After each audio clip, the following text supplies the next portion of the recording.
Whether you like it or not, your current thoughts shape your future reality. We all know this, but the simple question is, who taught you how to think?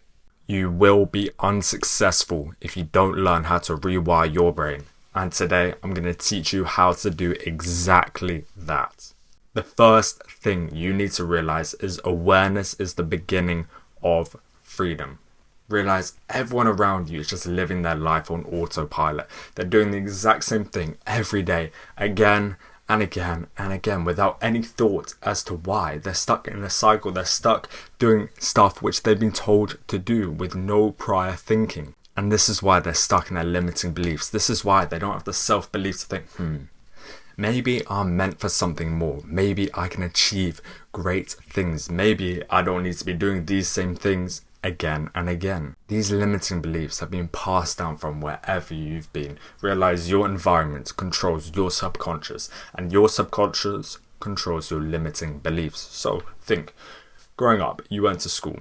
You got beliefs from school. You then, from your parents, got limiting beliefs. Whatever their limiting beliefs were, they were passed down to you. But it's not just your past that shapes your beliefs. It's not just your past that controls you completely. No, it is your present as well. It is your daily actions now that continue to control it. Think, the stuff you see on social media controls what you think. Tell me this, on social media, you've probably seen Trump propaganda. Thought, okay, yeah, that's true. But you've also seen Kamala propaganda. Seems to be the exact opposite, but they both seem to be believable. These both are shaping your thoughts. The people around you, that is also a massive factor of controlling your thoughts. Think, if your friends have a certain belief, if they all have a certain belief, well, you are going to have that certain belief as well.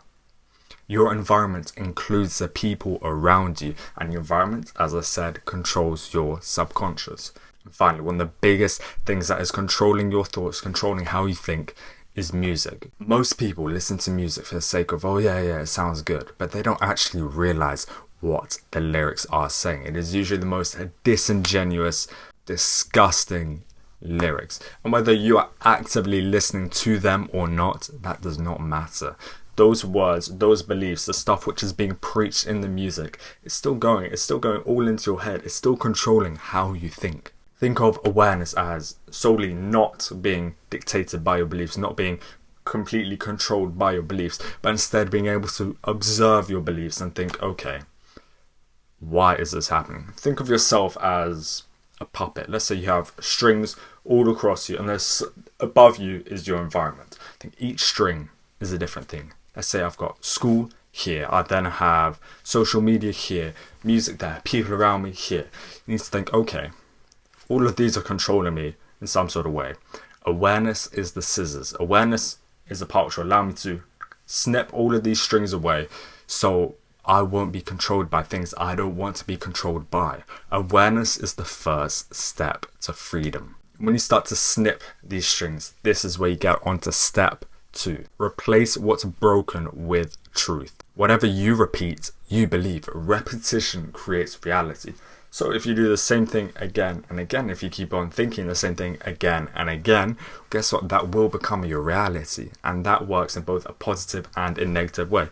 So let's say every morning I woke up, I went to a job I hated, and I kept on listening to my boss who I hated as well, kept on going around that cycle again and again every day. I'm going to start to believe, okay, this is my life.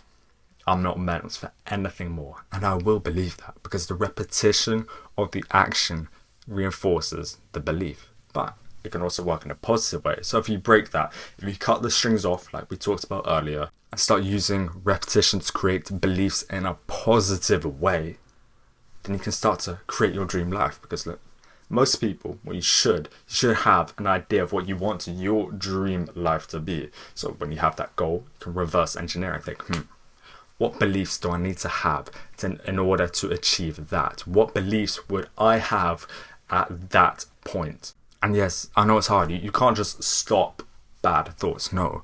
But you can replace them. You can replace bad influences in your environment to be good influences. So let's say the people around you are not conducive to a better self. Well, guess what? Cut off the people who are holding you back and start to become friends with like-minded people. Start to become friends with people who are actually going in a better place.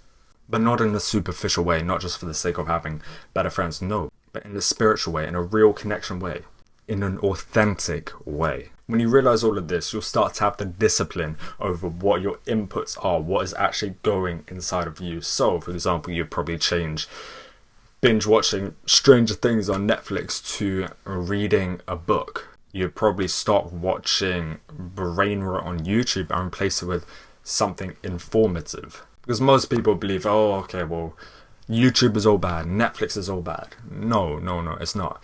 It's the parts you take from there. On their own, these platforms are amazing. They can help you or destroy you. The platforms are not the issue. You are the issue. Because you're using them in a bad way. You choose to watch Stranger Things instead of watching a documentary. Same applies for YouTube, same applies for TikTok, same applies for Instagram. All these things can help you. You just need to use them in the right way. Now, what you need to understand is point 3. Of course, if you know me, I save the best for last. Rewiring is uncomfortable, but it's necessary for change. Rewiring is never going to be fun. You're never going to necessarily enjoy rewiring. No, it is uncomfortable. You will have that friction with the universe where you try and go from your current self to a better self. It's not going to be an easy path, no, but it is necessary. If you do truly want to change your life, if you do want to better yourself, if you do want to achieve great things, if you want to live a fulfilling life, then embrace discomfort. Resist temptation, do the hard things, put in the work, and the universe will reward you. God will reward you. And most men run away from this pain. Most men run away from the pain that will set them free. And running away from this pain pushes you further away from the person you want to be and more towards the person you don't want to be. Because all the results are on the other side of discomfort. All the results are on the other side of change. Think, if you're not where you want to be right now in life, then clearly you're not doing something right. If you don't have your complete dream life and you do want your dream life, then you need to change something in your life. It is extremely simple, but people tend to overcomplicate it because they can't seem to accept the truth. Now you're probably thinking, okay, how do I make this change? How do I actually go down the right path? How do I embrace that friction? Well, every time you make a decision, think, why are you making that decision? Are you making that decision for the sake of comfort? Are you making it because of an emotional choice? Or are you doing it for the sake of alignment? Are you doing it for the sake of, okay, I'm here, I want to go here, let me go along that path, instead of, I'm here, but you know what, I want to go up here, so I'll go up here. No, when you do this, it will break your old patterns. Now, of course, I'm not saying it will be all sunshine and rainbows. I'm not saying you're going to keep everyone in your life. No, you will have to sacrifice a lot. It might cost you your relationships. It might cost you your habits. It might cost you your comfort. But it is worth it because think, all these negative influences are, let's say, up here. And this is the path you don't want to go down. But the path you do want to go down is here. So sacrifice these things. Instead of, going here, along the path up here, you'll go over here. So what can you do right now to change? Get the ball rolling. Start to actually live towards your dream life. Write down on a piece of paper the top 3 beliefs you have about yourself, whether it's, I'm lazy, I'm good at sports, I want to achieve amazing success in my life. And then write down the 3 beliefs you believe your dream self would have, such as, I'm disciplined, I wake up early, I put in the hard work. And notice how they don't correlate. So start to make these beliefs, start to make the beliefs of your future self your current self's belief. Because if you truly view yourself as disciplined instead of viewing yourself as lazy, well, guess what? You will move from lazy to disciplined as long as you truly believe it and you make your actions reflect your beliefs. Because as we said earlier, your repeated actions make your beliefs, sure, but your beliefs also make your repeated action. It works in a circle. So just choose one thing on the list of 3 to change. Choose one thing on the list of the 3 to replace with your dream self's belief. Because beliefs make who you are. Without beliefs, you are nothing. Implement these today and your life will change. God bless you. Bye.